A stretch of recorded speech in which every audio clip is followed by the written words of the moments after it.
Quero primeiro fazer umas considerações aqui, se vocês me permitirem. Em primeiro lugar, eu queria agradecer a umas pessoas, né? Em primeiro lugar, agradecer a minha esposa, que está sempre comigo, né? Minha companheira, né? Responsável por tudo que eu sou hoje, né? Agradecer a vocês, não é? Que disponibilizaram essa tarde para estar junto. Agradecer ao Ricardo, que trabalhou pra caramba para que isso aqui se realizasse, né? Agradecer também a Jéssica, a Nini, o Michael, né? Por estar aqui junto, por estar participando do GEPA, né? Os participantes do GEPA que estão presentes também. Quero agradecer também participantes do GEPA que participam online, né? Que são de outras cidades, outros estados, né? A Alessandra aqui, que é de Uberaba, de Minas Gerais, veio especialmente para estar presente, né? A Rita, que veio lá de Campos do Jordão, né? Então, quer dizer assim, o GEPA hoje é uma realização, né? Bacana pra caramba, né, Jéssica? E vem realizando várias coisas bacanas. A gente já tem uma publicação, essa é a terceira jornada, então já temos um livro publicado, estamos aí em vias de publicar o próximo, né? E aí fica o convite para vocês também, né? Online, terça-feira, às 19 horas, tem ilimitado a vaga, e presencial a gente tem umas 2 ou 3 vagas ainda na terça-feira, sempre às 19 horas. Quem tiver interessado em participar está convidado, né? Que mais? Bom, eu queria falar um pouquinho antes de começar o tema que eu trouxe para vocês, que aliás é um capítulo deste livro aqui, né? Que é a capa ali. E depois a gente conversa sobre isso. Eu queria falar um pouquinho para vocês sobre psicanálise, né? A psicanálise, ela é uma vareta, né? O Bion falava. A psicanálise, ela é como se ela fosse uma varetinha, né? É uma varetinha para você cutucar a coisa que você está querendo estudar, sabe? Então, essa vareta que você usa para cutucar, para futucar a coisa que você está estudando, você pode usá-la de várias formas, não é? O próprio Bion vai falar assim que quando ele era moleque, quando ele era criança, a professora usava a varinha para dar na mão daquele que fazia arte, não é? Você pode usar a psicanálise para isso. Dá para usar a psicanálise para torturar o outro. Dá para usar a psicanálise para machucar o outro, né? Então a gente tem inúmeras utilizações do que a gente chama de psicanálise, né? Nós temos vários pensadores que utilizam da psicanálise de várias maneiras, não é? Então, por isso que a gente criou o GEPA, o Grupo de Estudo Psicanálise do Acolhimento. Então, nós usamos a psicanálise como um instrumento de acolhimento. Todas as nossas buscas são em nome de usar esta psicanálise em prol de acolher aquele que nos procura porque traz uma dor psíquica. Esta é a função da nossa vareta. Muitas vezes, no meio de um atendimento, você dispensa a vareta, e põe a mão naquilo que você está estudando, naquilo que você está procurando, naquilo que você está acolhendo, né? Então, esta psicanálise, ela não tem qualquer comprometimento que não tenha um vínculo direto com o acolhimento. Acolher. O que é acolher? Acolher não é aceitar. Se eu aceito o outro, eu não estou acolhendo. Por quê? Porque se eu aceito o outro, eu vou permitir que ele continue da mesma forma. E isso não é acolhimento. Faz sentido? Acolhimento não é capturar o outro, eu não vou buscar o outro de maneira alguma. Um dos pressupostos dessa psicanálise é como o Pio nos orientou, sem desejo. Eu não desejo que você continue fazendo psicoterapia. O desejo é do paciente, o meu desejo não conta. Eu acolho, mas eu não desejo. Faz sentido? O Bion ainda nos orienta 3 vértices de reconhecimento da realidade. Né? Só fazer essa introdução, gente, que eu acho muito importante. Né? Não tá?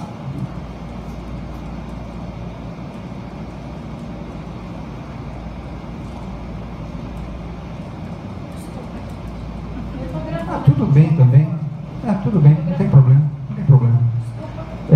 Então, assim, gente, o Pio nos orienta 3 vértices de reconhecimento da realidade. O que quer dizer vértice, gente? Vértice é a mesma coisa que a gente pode chamar de ponto de vista, não é? Mas o Pio não gosta de usar ponto de vista, porque o ponto de vista está vinculado apenas ao órgão da visão, não é? E o vértice, quando ele usa a palavra vértice, ele está ampliando isso para além dos 5 sentidos. Até porque aquilo que a gente trabalha em psicanálise não está dentro da perspectiva sensorial. Você não pode, de maneira alguma, fazer um exame no sujeito para detectar uma depressão nesse sujeito. Você não pode fazer um exame para encontrar nele uma ansiedade. Aí você vai dizer assim, mas tem a substância química, que isso é tudo papo furado, gente. O que a gente tem dentro da clínica é a possibilidade de usar um espaço suficientemente saudável para trazer para o sujeito a possibilidade dele viver experiências emocionais reparadoras. Você não está mexendo com química nenhuma. A química vai ser o resultado bem-sucedido disso. Então, nós não estamos preocupados com química, nós não estamos preocupados com nenhum tipo de saturação científica. Sabe o que é saturação científica? É assim, olha, isso aqui é água, eu provo como A mais B que isso aqui é água. Isso não nos interessa, eu não quero provar nada para ninguém, e eu não tenho que provar nada para ninguém. Né? Se eu tiver que provar, já não me interessa. Aliás, dei aula por vários anos aí na universidade. O que me fez sair de lá é porque eu tinha que dar prova. Eu tinha que submeter meus alunos a um teste para eles provarem que eles tinham entendido psicanálise. Dá licença, né? Tá de brincadeira comigo. 90% de quem estava na sala de aula nunca tinha feito psicoterapia. Aí cada coisa que eu falava tinha dois tipos de resultado. Ou o cara dava uma pastelada que ele babava azul marinho, porque na realidade aquilo lá tocava com coisas dele que ele nunca tinha mexido, não é? Ou ele falava assim, não é isso aí não. Então, meu amigo, não tem que provar nada para ninguém, não é? Você tem uma dor psíquica e eu estou aqui para acolher essa dor psíquica. A partir deste acolhimento vai haver uma transformação. Essa transformação vai ser decorrente daquilo que eu chamo de experiência emocional reparadora. Tá? Esta experiência emocional reparadora está vinculada a 3 vértices de reconhecimento da realidade. Quais são esses 3 vértices? O primeiro, orientado por Bion. Primeiro, estético-artístico. Então, uma forma de você reconhecer a realidade é através da beleza e da estética, não é? Através da contemplação estética da realidade. Então, assim, muitas vezes, aquilo que eu estou contemplando não é alegre, é triste, não é? Uma sessão, por exemplo, de psicoterapia pode ser extremamente triste, mas é bela. Ali está acontecendo uma história bonita, bela, linda. Aliás, eu tenho inúmeras histórias bonitas para contar para vocês de que eu vivi com pacientes junto. Lindas. Hã? Faz sentido? Então, este é o vértice de reconhecimento da realidade, estético-artístico. O segundo é o místico religioso. Ah, peraí, professor, místico religioso, mas o Freud ele era ateu, era avesso à religião. Ele era avesso à religião, só que não, né? Porque ele utilizava o tempo todo dos elementos religiosos, o tempo inteiro. Você tem inúmeras passagens bíblicas que ele relata. Ele fala do Moisés, ele tem um livro que chama Moisés e o Monoteísmo. Eros e Tânatos são deuses gregos.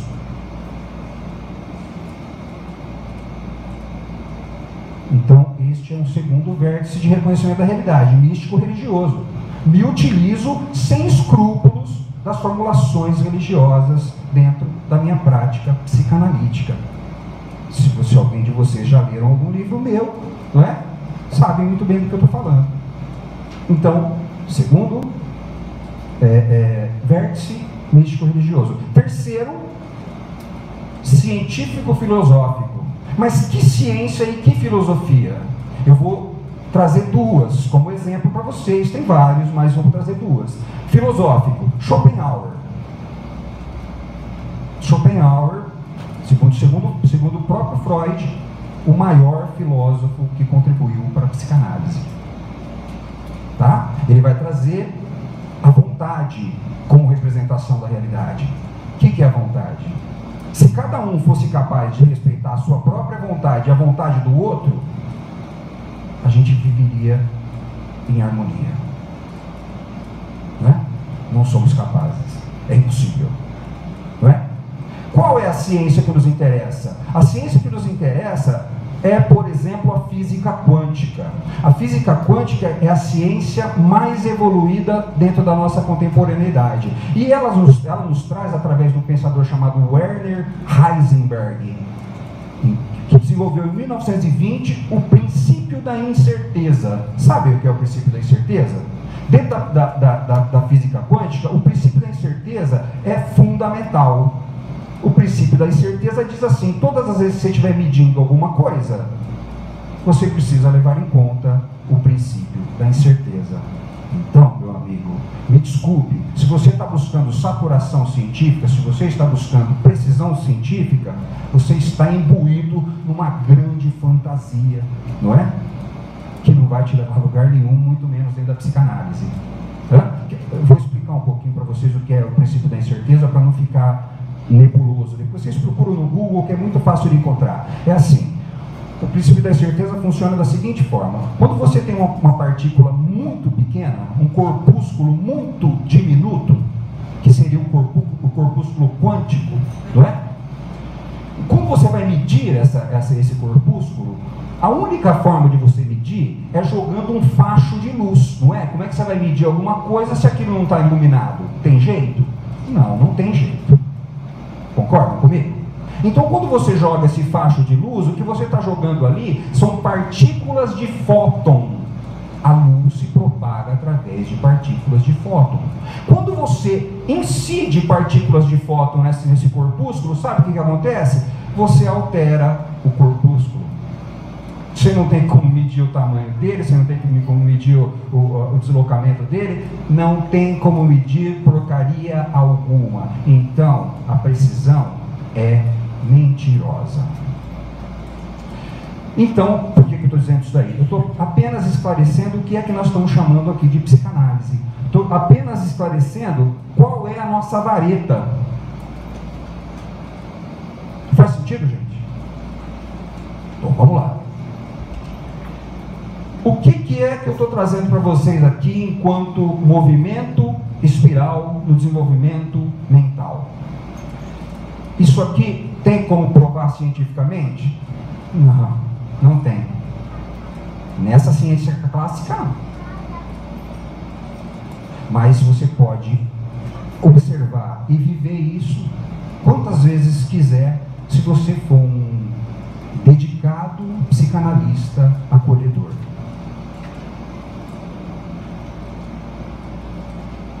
Então vamos lá. A Jéssica já falou um pouco sobre isso, a cada um dos palestrantes aqui, que diga de passagem, brilhantes, né? Por favor, o nível das falas de hoje foi de arrepiar, eu fiquei ali no fundo, não é? Assim, extremamente orgulhoso, né, do nível do material que foi trazido aqui agora, né? Mas já falaram, né, a maturação física e emocional acontecem em diferentes noções de espaço-tempo, né?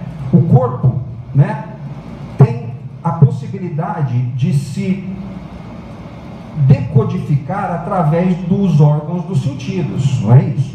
Então, por exemplo, se você vai no neurologista, se você vai no ortopedista, você tem inúmeros recursos, exames, não é? Ultrassonografia, raio-x, isso, aquilo outro, para decodificar, não é? O que está acontecendo ali de anomalia ou do desenvolvimento deste corpo físico. Sim ou não?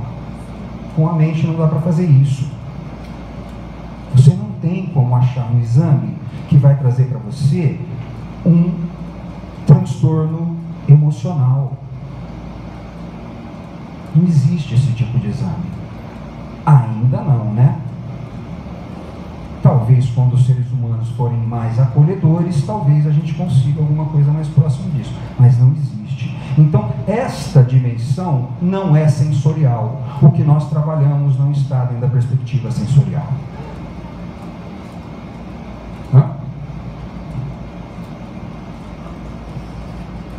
O processo de desenvolvimento e maturação da mente acontece impreterivelmente a depender do mínimo de condições imperiosas. Então você precisa de condições mínimas necessárias para que a sua mente se desenvolva.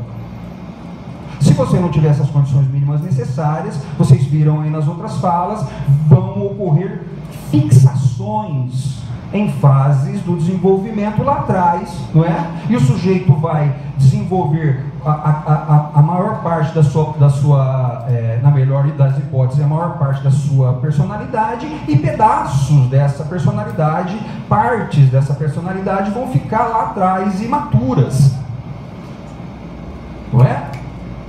E aí o sujeito, por exemplo, pode ser um cara, um gerente de uma multinacional, não é? Ser um cara extremamente articulado dentro das formulações do mundo corporativo, não é? Só que quando ele se envolve emocionalmente com alguém, ele se revela um bebezão chorão. Faz sentido? Isso quer dizer que existem pontos fixados lá atrás. Ele desenvolveu, mas ficou coisas lá atrás, não é?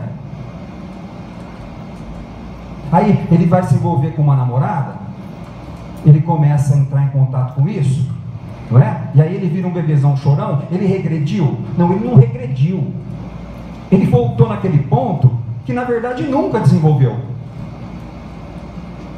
Na verdade ele não voltou no ponto, né? Revelou-se o ponto não desenvolvido. Faz sentido? Então, a personalidade, a mente, não é? A parte psíquica precisa impreterivelmente de condições mínimas necessárias para se desenvolver. Sem essas condições, vão haver pontos de fixação. Está fazendo sentido, gente? Se vocês quiserem me interromper, para não perder o fluxo do pensamento, fiquem à vontade, tá bom? Experiências de vínculo, de disposição ao acolhimento no mundo externo. No início da vida, ação de maternagem, né? Estou chovendo no molhado aí, várias vezes vocês já ouviram isso na tarde de hoje, mas além de gerar a manutenção do processo de desenvolvimento, cria modelos que permitem ao sujeito, que ora esteja sendo acolhido, aprender a acolher-se a si mesmo futuramente. Não é isso? Então, quando o sujeito é acolhido, ele consegue, naquele momento, gerir o funcionamento dele, e ao mesmo tempo ele começa a aprender a se autoacolher. Faz sentido isso, gente?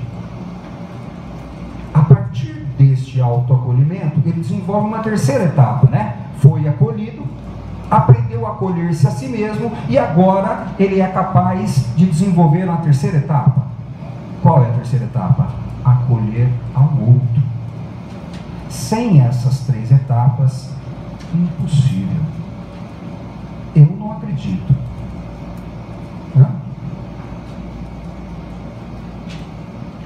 Tudo bem então, gente? Experiências de vínculo no mundo externo, né? Não vem com esse papo de autoajuda, que lendo um livro você vai conseguir, que por literatura, por isso, por aquilo outro, você vai conseguir desenvolver isso, que é papo furado. Você só vai aprender a amar a si mesmo a partir do amor do outro. Se você não tiver uma pessoa que te ame sinceramente, que te ame de verdade, você nunca vai aprender a amar a você mesmo. E quem dirá o outro?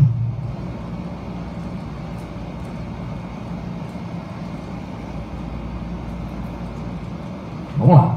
O modelo da espiral expansiva no movimento de hélice, né? Então, nós estamos falando aqui de um modelo de desenvolvimento que se dá a partir de uma espiral, igual essa do caderno que vocês têm aí, não é? E que se dá através de uma hélice. Então, olha só, a gente tem vários lugares que a gente pode encontrar isso, tanto na natureza material, quanto na natureza natural, animada ou inanimada.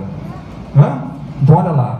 Desde as formas mais amplas que a apreensão humana possa chegar, até a menor estrutura possível de ser concebida, aplicável no desenvolvimento mental, nas experiências de expansão emocional. Então nós estamos vendo ali, por exemplo, o DNA. A estrutura do DNA é uma espiral, não é? E nós estamos vendo lá embaixo também uma nebulosa,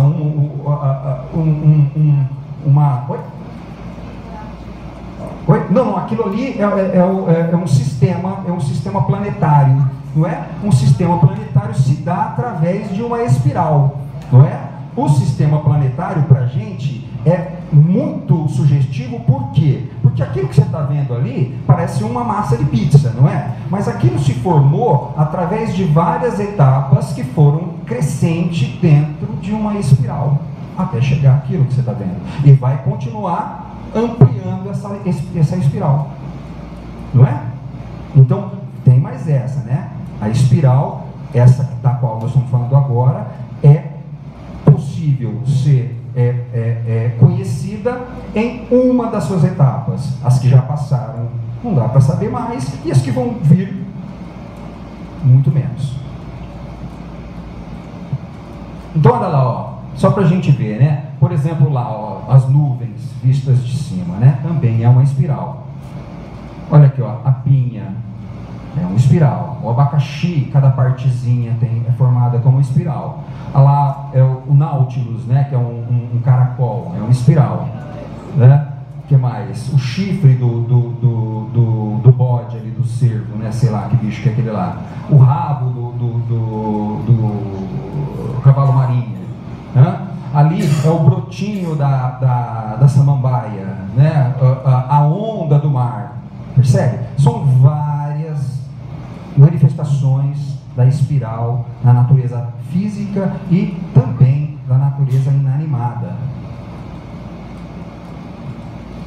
Eu só estou mostrando isso aí para uma ilustração. Se vocês procurarem, se vocês começarem a observar as coisas, vocês vão ver a quantidade de incidência de formações espirais, não é? Que acontecem, né? Se vocês quiserem, até a própria mão fechada assim, você vai perceber que é uma formação de espiral. Professor, tem um livro que chama Geometria Sagrada, que fala muito sobre a proporção áurea, né? Nós vamos chegar lá. Olha lá, aí. Sequência de Fibonacci, né? Então, a sequência de Fibonacci é justamente isso, né? Ou a proporção áurea, como a colega estava falando aqui, não é? Sequência sagrada, que é a matemática de Deus, não é isso que a gente vem falando aí? Então, mais uma vez, a gente está aproximando a psicanálise das formulações religiosas, né?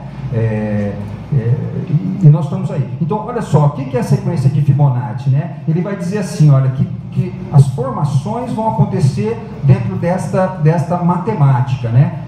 Os dois números, não é? Somados, os dois últimos números somados, sempre dando um resultado do terceiro. 1 mais 1, 2. 1 mais 2, 3. 3 mais 2, 5. 5 mais 3, 8. Né? E isso é infinito. Né? Muito interessante, se vocês quiserem pesquisar um pouquinho sobre a proporção áurea ou sobre a sequência de Fibonacci, é muito bacana que vocês vão ver como isso é aplicável, né, infinitamente na nossa vida aí, né? É muito legal. Tem até um videozinho no YouTube do Pato Donald. Eu tenho ele aí, mas eu não vou colocar porque senão a gente vai acabar perdendo tempo. Se vocês procurarem Pato Donald e a proporção áurea, o Pato Donald e a espiral, ou a sequência de Fibonacci, vocês vão encontrar. E lá tem vários lugares aplicando essa proporção aí, que é muito bacana também. E vocês percebem como isso está dando, né, isso está fazendo uma espiral infinita. Olha lá. E como é que a gente vai aplicar isso dentro da expansão emocional? Cada volta, a possibilidade de ampliação no nível circular, de acréscimo no rosqueamento da espiral. Então, cada volta iria alargar a circunferência e andar um pouquinho no eixo central. Faz sentido? Os pensamentos se expandem. Então nós estamos falando aqui da expansão do pensamento, da expansão mental, da expansão da personalidade, da expansão emocional, através de ciclos em espiral que vão se expandindo a cada volta. Alargamento da capacidade de autoconsciência. Expansão da tomada de consciência do mundo como um todo. Esta expansão de autoconsciência e, em consequência, consciência de todo o mundo que nos cerca, se dá através de uma espiral progressiva. Ah, mas espera aí, isso daí é concreto? Como é que faz para ver? Não tem jeito, gente. Isso daqui se chama modelo. Modelo. O modelo não é a coisa em si. O modelo é para você expandir, ir para além. O modelo é uma ponte. O modelo não é o lugar que você vai chegar. O modelo não é a verdade. A verdade está lá. O modelo serve para te levar até a verdade. Qual é a verdade? Você vai chegar na verdade? Não, a verdade é uma orientação. Você nunca vai chegar na verdade.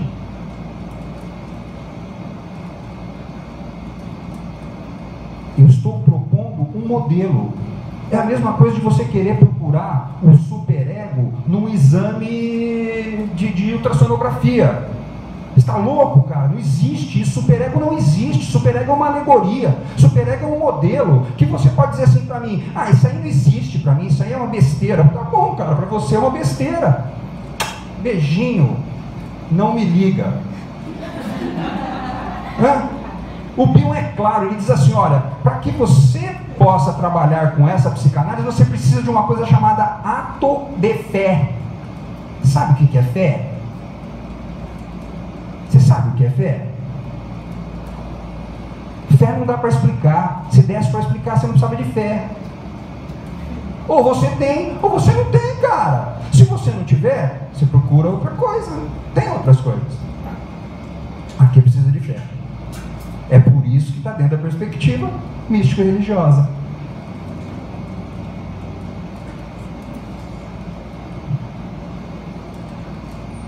Alargamento do panorama, ampliação no vértice da percepção, no reconhecimento da realidade. É isso que o alargamento vai trazendo para você. A possibilidade de reconhecimento da realidade. Você pode conhecer a realidade? Não, você não pode conhecer a realidade. A realidade não pode ser conhecida. Mas você pode reconhecer que existe uma realidade. Sabe por que não dá para conhecer uma realidade? Eu vou explicar para vocês. Porque a realidade, ela só existe no todo. Sabe o que é o todo? É o todo. Não é um pedaço. Você pode ter conhecimento de um pedaço. Você não pode ter conhecimento do todo. E se você acha que porque você conhece esse pedaço, você sabe tudo, você está se enganando, meu amigo. Eu conheço São José do Rio Preto como a palma da minha mão, não é isso? Então você é um ótimo conhecedor de São José do Rio Preto, não é isso? Quando você inclui esse São José do Rio Preto no todo, você não sabe nada. Você só sabe daquele pedacinho, cara. O Kant, ele dizia assim, olha, você tem dois jeitos de conhecer uma coisa, a priori e a posteriori. A priori, como é que é? É assim, olha, o meu professor me falou que é assim. Essa é a forma, a priori, de conhecimento. E a posteriori? A posteriori é você ir lá e viver a experiência com a coisa, e aprender com isso. Faz sentido? Nem de um jeito nem do outro você vai conhecer a coisa. Diz o Kant, e eu concordo. Por mais que você fique anos vivendo com alguma coisa, experimentando aquilo, você vai morrer sem ter conhecido aquilo. Faz sentido? E aí, a priori, nem se fala, né, cara? Teoricamente, já chega, né? Já deu de teoria, né, gente? Numa boa? Já deu, hein? Se essa teoria não se encaixa na existência, não se encaixa nas experiências, muito obrigado.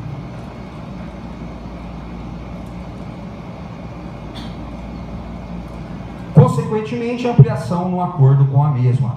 Estar de acordo com a realidade. Sabe o que é isso, estar de acordo com a realidade? Para você estar de acordo com a realidade, você precisa de 3 renúncias básicas. A primeira, sem desejo. Enquanto você estiver desejando alguma coisa, você está longe da realidade, porque a realidade não é isso que você deseja. Sem memória. A realidade não está dentro daquilo que você gravou no passado, a realidade é o que está acontecendo hoje. E não tem nada a ver com aquilo que você gravou na tua memória. E sem compreensão, cara. Porque você não pode entender sobre a realidade. Aquilo que você pode entender e ter conhecimento é um pedacinho. E se é um pedacinho, não é realidade, porque a realidade se configura no todo.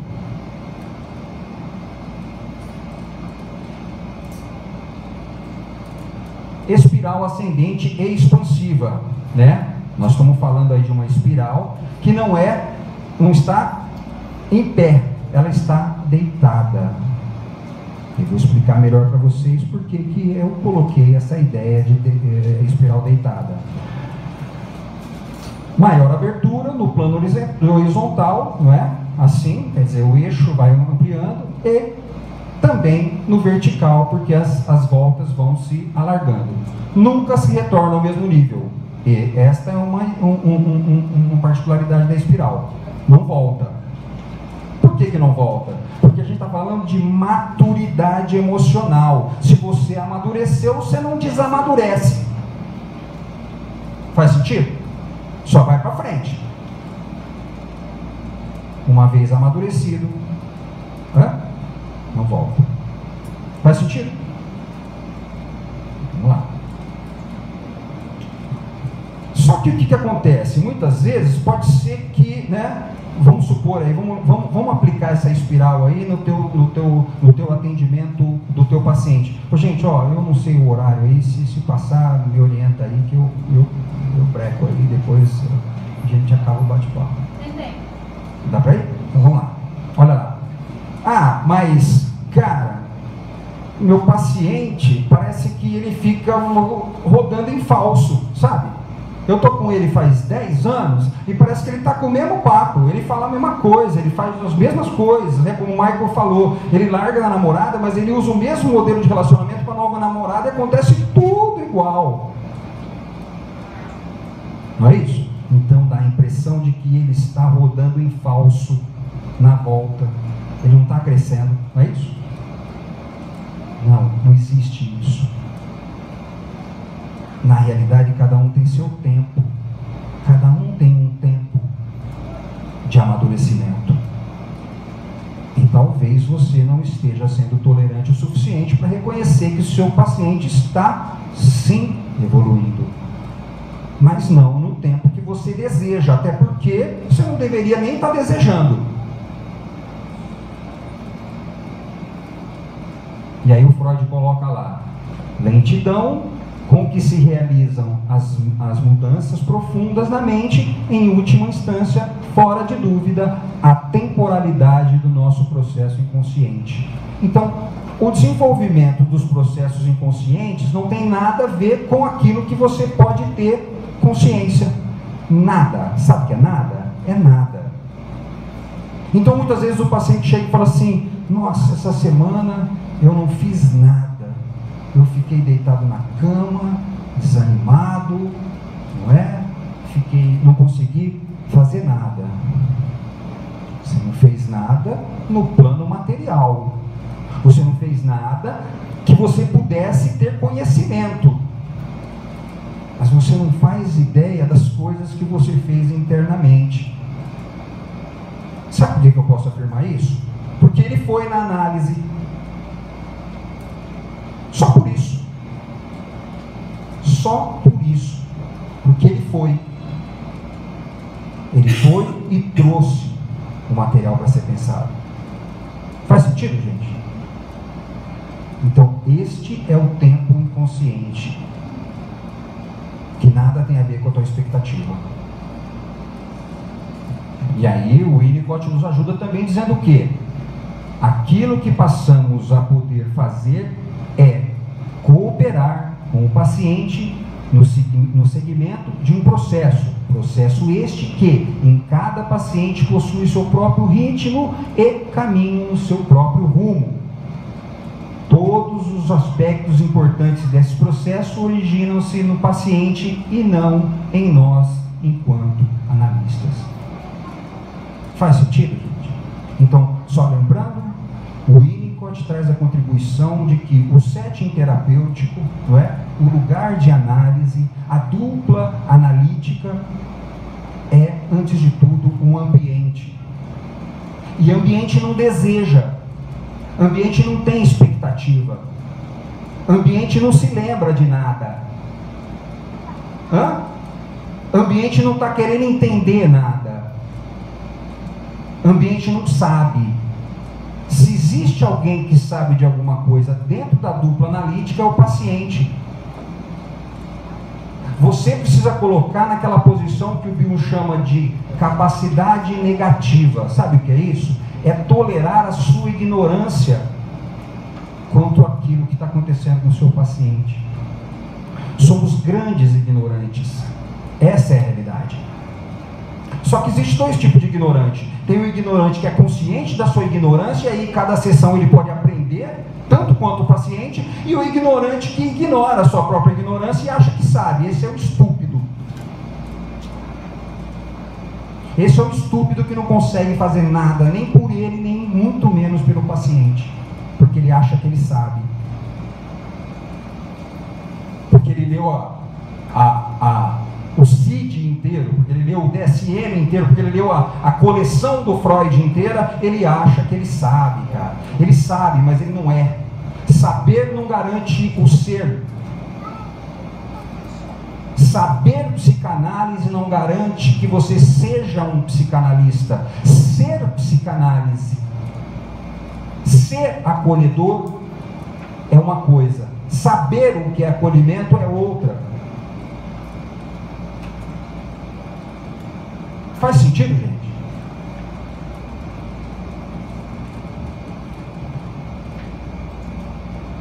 Cada volta cresce no eixo horizontal e alarga o plano vertical. Passa sempre por dois pontos, um ponto superior e outro inferior.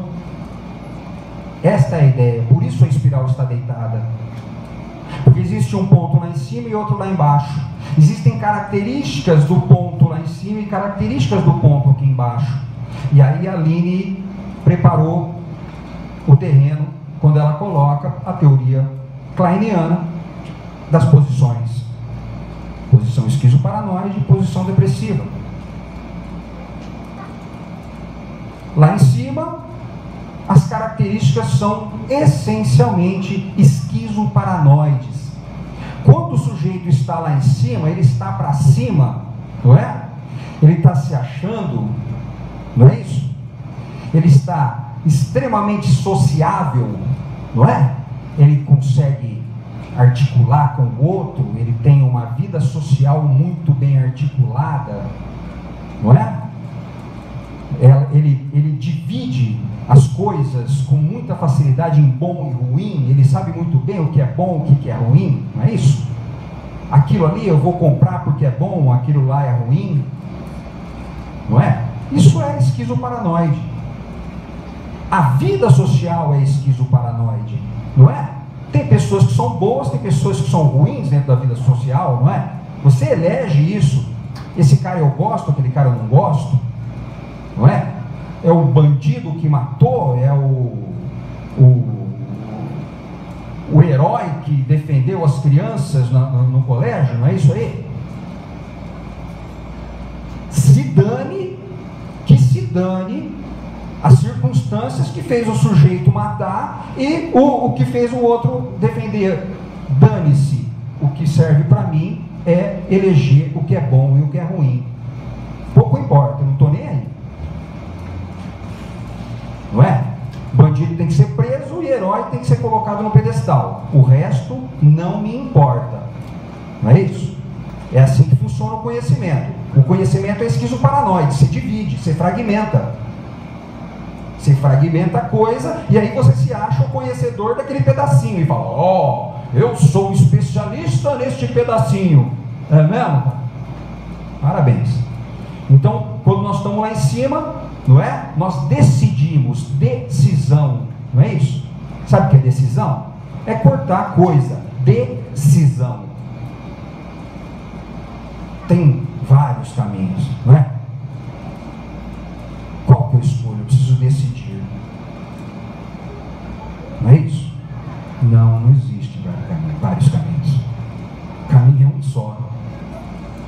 Não existe duas realidades. Existe uma realidade só.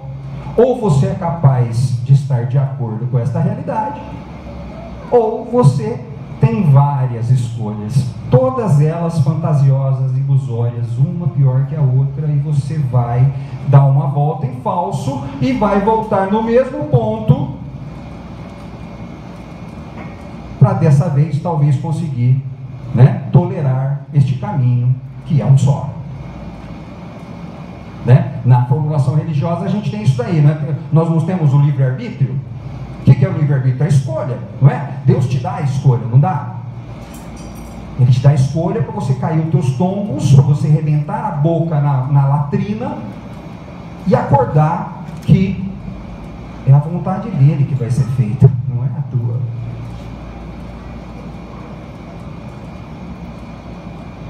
Não importa o que você deseja ou deixa de desejar, a realidade vai acontecer impreterível do que você deseja. O mundo é assim para você aprender com o mundo. Mas essa característica força a decisão e leva à criação de critérios, justamente o que constrói a crítica e o julgamento que manterá essa categoria de experiências. Não é? Crítica é isso, né? Ah, que aquilo lá não presta, aquilo lá não sei o que lá, não é? Isso aqui que é bom, ó. Não é? Ah, mas você não tinha que fazer isso aí, ó. Não é? Ah, mas olha que camisa feia que você comprou. É isso aí. Esquizoparanoide. Todas as vezes que a gente estiver lá na parte superior da espiral, nós estamos assim. Donos da razão, donos da verdade, seguros de si mesmo, não é isso? Elegendo o que é bom, o que é ruim com uma facilidade enorme, não é? Condenando de uma maneira muito rápida. Essa é a parte superior. Na parte inferior é aquela que a gente chamou de posição depressiva. Na posição depressiva você tem uma integração. Você se integra e integra a realidade. Quando você integra a realidade, você vai sentir uma angústia enorme, você vai sentir uma ansiedade tremenda. E é por isso que a gente evita estar para baixo. É por isso que a gente evita a descida, sabe? Então o sujeito está na espiral assim, ele está lá em cima, a hora que ele começa a descer, ele começa a pisar no freio, sabe? Aí ele toma Rivotril. Aí ele chega lá embaixo, porque ele vai chegar lá embaixo, né? Sem autonomia para subir, sabe? E aí a volta que ele vai fazer é aquela voltinha meia boca que vai parecer que ele deu volta em falso. Ele deu uma crescidinha, mas foi muito fraca, porque ele brecou, ele estava com medo. Ele estava com medo de chegar à conclusão de que aquele menino que entrou lá na escola fazendo atrocidades podia ser ele. Mas não foi, sabe por quê? Porque você teve uma mãe bacana, você teve um pai bacana, você teve um lar legal, né? Mas era muito mais fácil falar, esse cara é um monstro. Esse aí é o monstro. Eu nunca faria isso. Não é? Tem um monstro e tem a heroína. Olha que beleza. Dane-se a história da vida deles. Não estou nem um pouco preocupado. Não tenho nada com isso, não é? Nós não temos nada com isso, não é isso?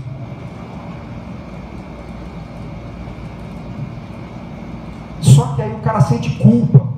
Ele fica culpado quando ele começa a entrar nessa fase, nessa posição depressiva, nessa fase inferior da espiral.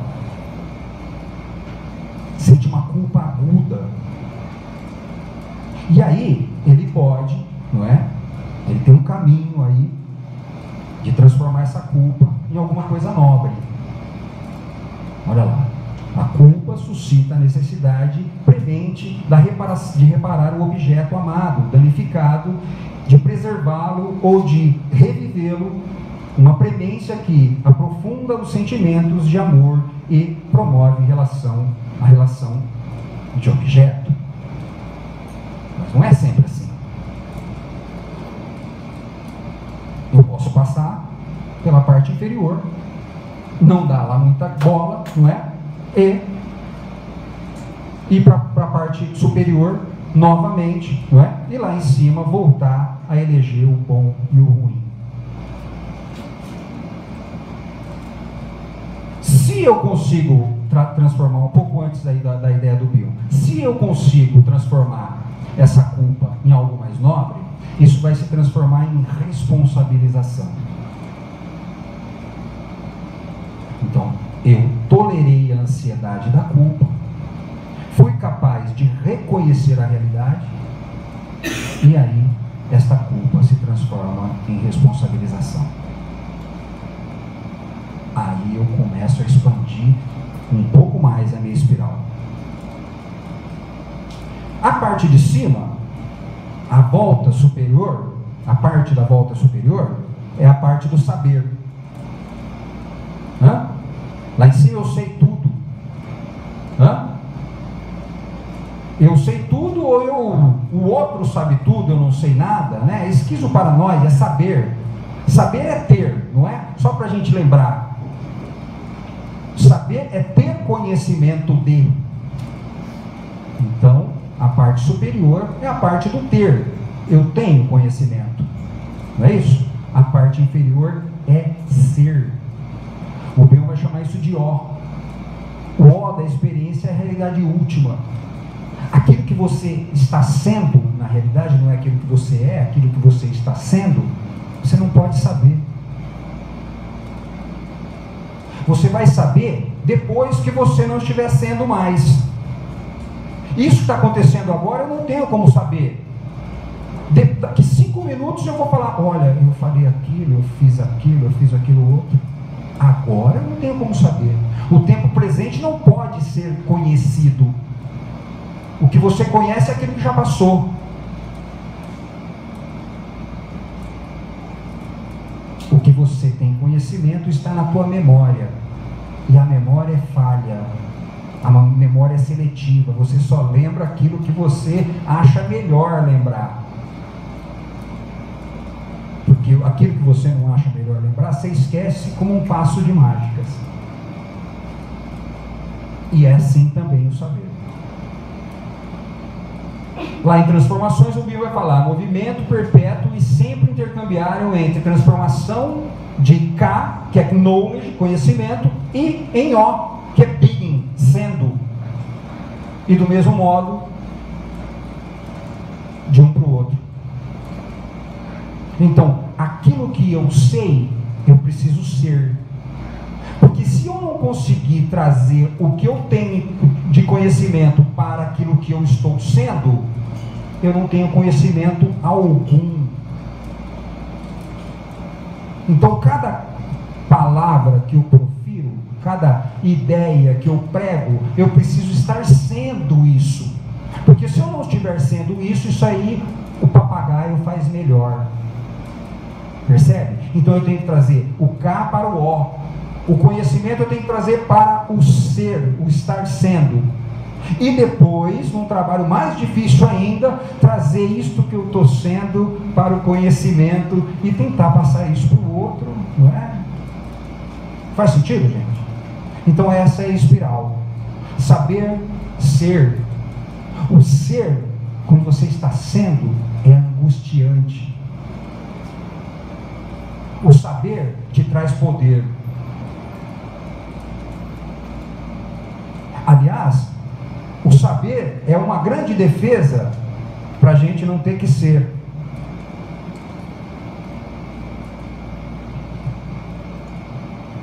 E aí assim, né, só para a gente lembrar, quando a gente está falando da espiral, nós não estamos falando de uma espiral grande, né, nós estamos falando de várias espirais que se articulam entre si.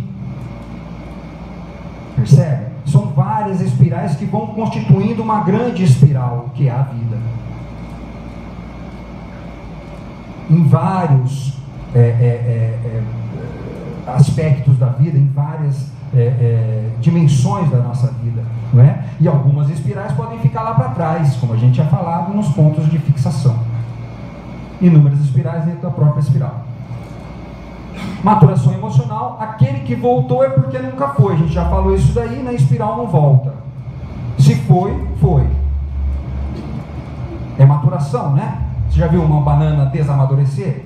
Eu nunca vi. Então, se voltou é porque nunca foi. Não vem com esse papo. E aí, assim, só para fechar, um poeminha aí, né? Levei um bom tempo para perceber que, independente de o desejo reclamar, as coisas levam um tempo para acontecer. O tempo dissolve o desejo de aprisionar, que tende de maneira egoísta a manter as coisas que o tempo deve levar. É isso, gente. Estou à disposição para perguntas ou questionamentos aí. Por favor. Obrigado.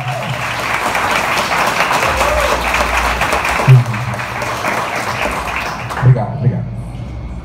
Como você comentou do uso de químicas, me despertou uma curiosidade.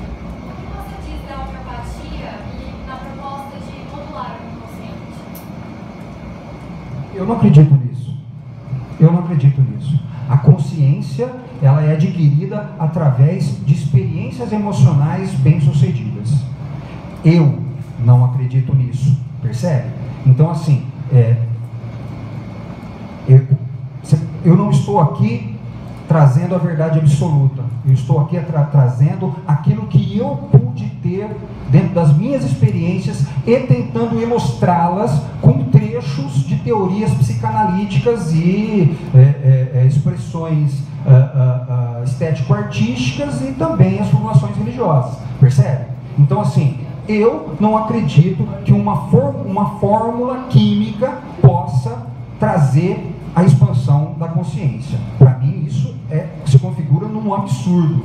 Eu acredito sim que uma substância química possa te obstruir a tomada de consciência. Aí eu acredito. O sujeito, quando ele se medica quimicamente, ele fica obstruído de tomar consciência da realidade. E até acredito que existem momentos que o sujeito precisa disso mesmo. Porque essa tomada de consciência é muito abrasiva, é muito pesada, é muito dolorida e ele não está dando conta, então manda Rivotril para ficar quietinho para a gente gostar de você. Não advogo também essa coisa de encaminhar para psiquiatra. Eu não encaminho. Se quiser ir, vai. Eu não encaminho. Mas o inverso, não acredito nisso.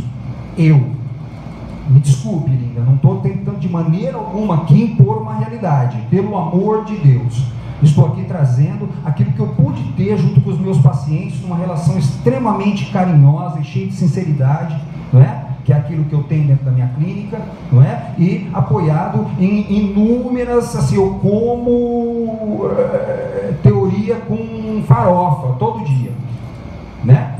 Então, esse é o resultado daquilo que eu pude obter. Não acredito que substância química possa trazer ampliação da realidade. Beleza? Eu já vi um documentário bem liberado na Netflix, falando sobre o DMT, que é a molécula do espírito. Ele expande a consciência de uma forma que aí sim você torna consciente de todas as realidades naquele momento. Então eu acredito sim que existem várias químicas que possam te ajudar talvez a ter essa expansão, mas é claro, eu acho que tudo é o equilíbrio de saber colocar e usar tudo isso, mas eu acredito que existe, assim como tem pro mal para te tirar a consciência, eu acredito que existe fórmulas químicas que te trazem pro bem, para te mostrar a consciência. Legal, legal. Eu, infelizmente, não acredito. Eu acredito que a única forma de você ampliar a consciência é assim, ó. Dá a mão aqui. Ó. Tá vendo? Pisa aqui, ó. Pode pisar. Tá vendo? Não tem problema. Sim. Tá vendo? Viu? Né? Vamos dar mais um? Então vamos lá. Ó. Aqui, ó. É a única forma real. Tem gente falando de tudo, não é? Até o cara ser preso igual o João de Deus. Não é? Tem gente falando de realidade que eu vivi, foi só isso. Que eu vivi. Eu não sei dessa química aí, nunca tomei isso aí, também não me convida que eu não vou tomar, né? Mas eu acredito nisso porque eu vivi isso. Eu peguei na mão, porque me pediram a mão, e eu falei, olha, pode vir, ó. Aqui, ó. Aí a realidade vai se ampliando e a espiral vai crescendo. Outro jeito, tem várias pessoas falando um monte de coisa, inclusive gente séria, não é? Por exemplo, tem o Amit Goswami, já ouviu falar dele? Que é um físico quântico. Ele acreditava no João de Deus, ele fez um prefácio do livro do João de Deus. Ele acreditava no cara. Ele é um dos físicos quânticos mais cogitados no mundo hoje. Fez o prefácio do João de Deus. Desculpa, gente. Na boa, obrigado. Eu acredito naquilo que eu vivi. E vivo. E tenho testemunhas vivas aqui, não é? Que estão me acompanhando dentro do Giba.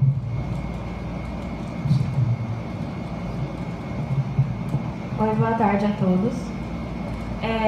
Eu sou farmacêutica de formação e eu sinto uma diferenciação das áreas, assim, de elas não trabalharem em conjunto, principalmente nessa área da saúde. Parece que é tudo bem dividido e parece que nenhuma está em conjunto com a outra. E de que forma o professor acredita?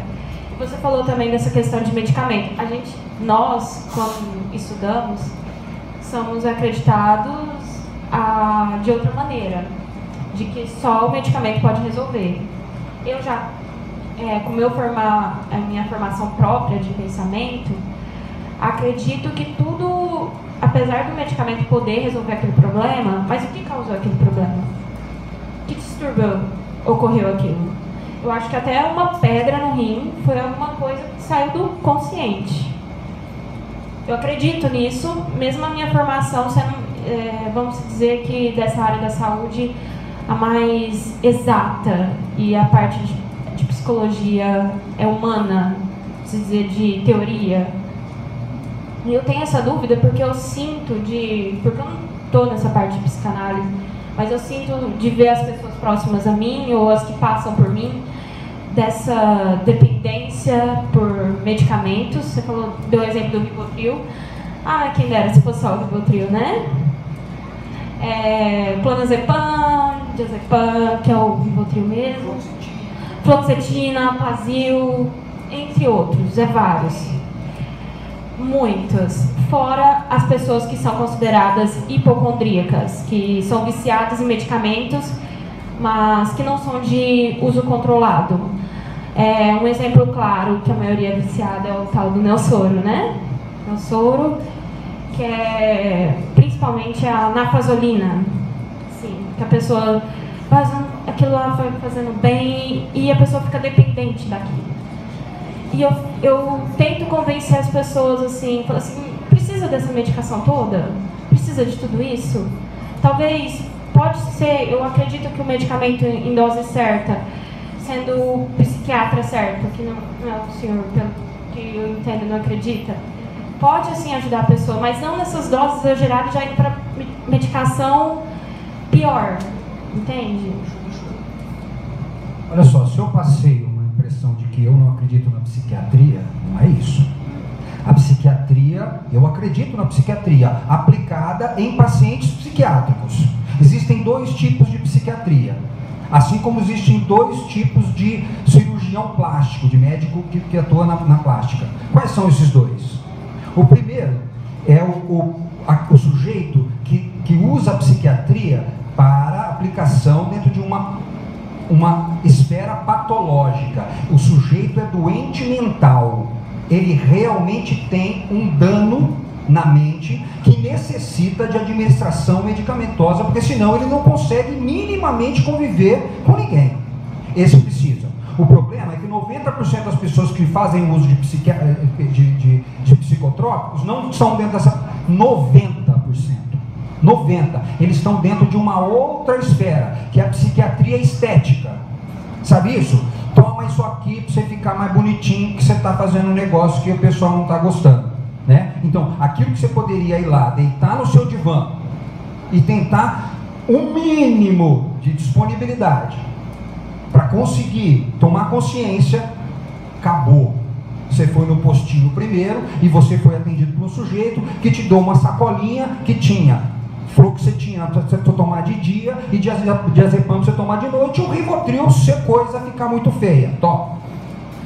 Se você quiser uma prova disso, a gente vai fazer agora, neste momento. Nós vamos pegar o cajalzinho, o lápis de ouro aí, e pegar qual que é o mais teatral aqui, vamos passar aqui assim, uma olheirona ali assim, ó, bagunçar o cabelo dele e levar ele lá no postinho. E ele vai falar assim, ó, eu tô passando mal, me dá alguma coisa que eu tô desesperado. O que aconteceu com você? Não, eu tô alucinando. Ele vai sair dali com meia dúzia de caixinha de tarja preta do negócio, que se ele começar a tomar, ele não vai conseguir largar disso nunca mais na vida dele. E aí ele não vai mais saber o que é aquilo que ele sentia com aquilo que está dando nele, porque depois que ele tomou essa porcaria.